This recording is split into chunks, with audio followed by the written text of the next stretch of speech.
สวัสดีคันว่าหัวเกาหลีนี่มันก็ดีอย่างหนึ่งเนาะคันทาว่า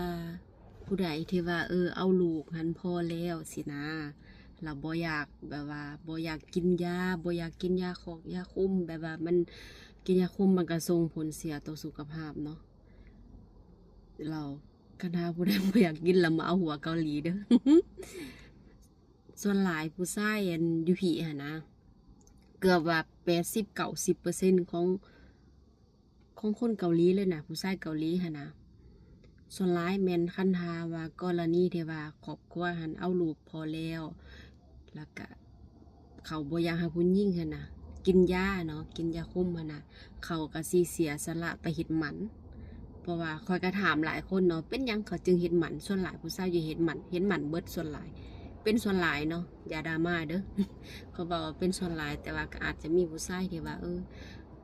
บ่เฮ็ดก็มีแต่ว่าส่วนหลายของผู้ชายเขาเฮ็ดอยู่พี่หั่นนะเขาว่าเขาสำหรับความคิดของเขาแล้วว่าผู้หญิงหั่นน่ะเสียสละม่านเสียสละเอาลูกเสียสละทุกอย่างล่ะหั่นนะแล้วเขาผู้ชายก็ยอมเสียสละเฮ็ดหมัน